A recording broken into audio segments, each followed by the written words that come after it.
ஸ்ரீமதி ராமானுஜாய நமக.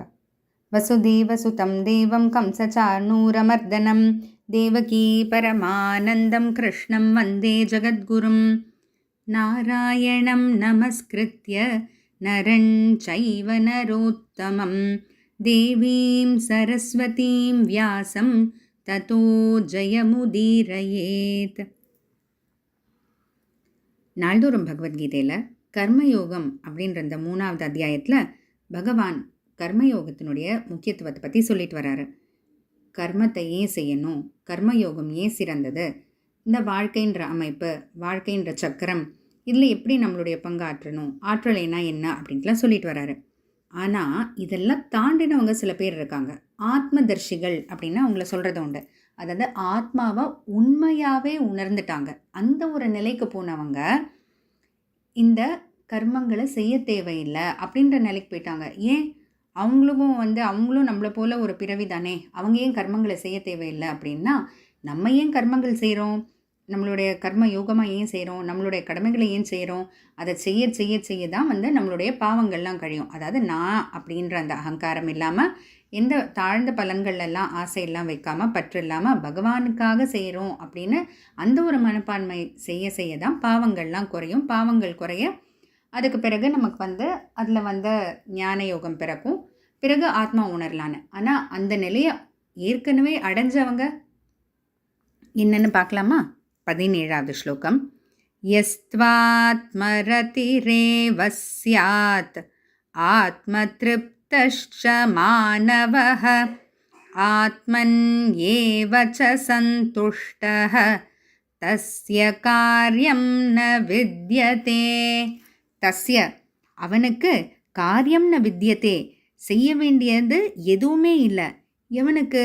யஹ மாணவக எந்த ஒரு மனிதன் ஆத்மரதி ரேவ ஸ்யாத் ஆத்மாவிடத்திலேயே ஈடுபட்டிருக்காங்களோ, ஆத்ம திருப்தக ஆத்ம விஷயங்கள்னாலேயே திருப்தி அடைகிறாங்களோ, ஆத்மன்யேவச்ச சந்துஷ்டக ஆத்மாவிடத்திலேயே சந்தோஷப்படுறாங்களோ, ஆத்ம விஷயங்கள் வச்சு மட்டுமே சந்தோஷமாக இருக்காங்களோ, தஸ்ய காரியம்னு வித்யதே அப்படிப்பட்டவங்க எந்த ஒரு கடமையையும் எந்த ஒரு காரியத்தையும் செய்யவே தேவையில்லை அப்படின்ட்டு பகவான் சொல்கிறாரு. ஏன்னா நம்ம கர்மயோகங்கள்லாம் செய்யறதே நம்மளுடைய பாவங்களை கழிக்கிறதுக்காக. அது மூலமாக நம்ம ஞான யோகம்ன்ற நிலையை அடைவோம். அதுக்கப்புறம் அதை செய்ய செய்ய ஆத்ம சாட்சா்காரம் அடைவோன்றதுக்காக தானே.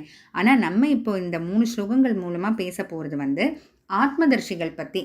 அதாவது ஆத்மாவை உண்மையாகவே உணர்ந்துட்டாங்க அப்படின்ற அந்த நிலையை இருக்கக்கூடியவங்க. அப்போது அவங்க இதெல்லாம் செய்யணுன்ற அவசியம் இல்லை அப்படின்ட்டு பகவான் சொல்ல வர்றார். ஏன்னா அவங்க அந்த ஒரு நிலைமையில் இருக்காங்க. அவங்களுக்கு இந்த புலன்கள் மூலமாக தேவைப்படுற எந்த விஷயங்களும் தேவையில்லை. புலன்கள் மூலமாக கிடைக்கக்கூடிய சந்தோஷங்கள்லாம் தேவையில்லை. ஏன்னா அவங்க ஆத்மா வச்சு மட்டுமே திருப்தியாக இருக்காங்க, ஆத்மா வச்சு மட்டுமே சந்தோஷப்படுறாங்க. இப்போ இதை பார்த்தீங்கன்னா ஆழ்வார் பாசுரங்களில் தாரகம், போஷகம், போகியம் அப்படின்னு 3 சொல்லுவாங்க. தாரகம் அப்படின்றது நம்ம உயிர் வாழ்கிறதுக்கு தேவையானது. இப்போ ஒன்றும் இல்லை, நம்மளே வச்சுக்கிட்டிங்கன்னா நமக்கு உயிர் வாழ்கிறதுக்கு என்ன, ஒரு தண்ணீர் தேவை இல்லையா? கண்டிப்பாக தேவை. தண்ணீர் கூட இல்லாமல் நம்மளால் உயிர் வாழ முடியாது. அதனால் அது தாரகம் அப்படின்ட்டு தாரகம் அப்படின்னு வைக்கலாம். அடுத்து போஷகம், நம்ம உயிர் வாழ்கிறதுக்கு தேவையில்லை, ஆனால் நம்ம வளரணும் அப்படின்றதுக்கு தேவையானது சாப்பாடுன்னு வச்சுக்கலாம் இல்லையா? அடுத்து போகியம், நம்ம வளர்கிறதுக்கும் உயிர் வாழ்கிறதுக்கும் தேவையில்லை, ஆனால் அதை தாண்டி ஒரு அனுபவத்துக்காக.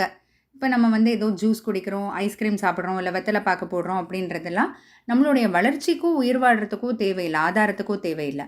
ஆனால் அதையும் தாண்டி ஒரு அனுபவத்துக்காக, ஒரு என்ஜாய்மெண்ட்டுக்காகன்னு சொல்லலாமா? அதை போல் இந்த 3 விஷயங்களையுமே இந்த ஆத்மதர்ஷிகளுக்கு ஆத்மாவாக தான் இருக்குது.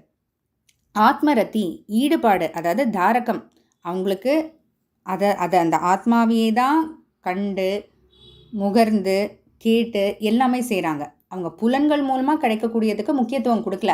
கண்ணு என்ன பார்க்கணும்னு நினைக்குதோ, காது என்ன கேட்கணும்னு நினைக்குதோ, வாய் என்ன சாப்பிடணும்னு நினைக்குதோ முக்கியத்துவம் கொடுக்கல. ஆத்மாவையே அவங்க ஆத்மாவையே கண்டு கேட்டு உண்டு அப்படின்ட்டு ஆத்மாவிலேயே ஈடுபட்டிருக்காங்க. அடுத்து ஆத்ம திருப்தக, அதை தாண்டி போஷகம் அப்படின்ற நிலைமை, அதாவது உயிர் வாழ்கிறதுக்கு தேவையானதை தாண்டி வளர்ச்சி அப்படின்னு சொல்லுவோம் இல்லையா, அது ஆத்மாவையே அவங்க உண்டு, அதாவது ஆத்மாவையே அனுபவிக்கிறாங்க. அடுத்து ஆத்ம சந்துஷ்டக, சந்தோஷம்ன்றது வந்து ஒரு போக்கியம் அப்படின்ற நிலை வச்சுக்கலாமா? அதாவது உயிர் வாழ்கிற நிலை தாண்டி, வளர்ச்சி அப்படின்ற நிலையை தாண்டி, அனுபவம், போக்கியம், என்ஜாய்மெண்ட்காக, அதுவும் ஆத்மா தான். இப்படிப்பட்ட ஆத்மதர்ஷிகளுக்கு அந்த ஆத்மாவையே தான் அனுபவித்து சந்தோஷப்பட்டுக்கிறாங்க.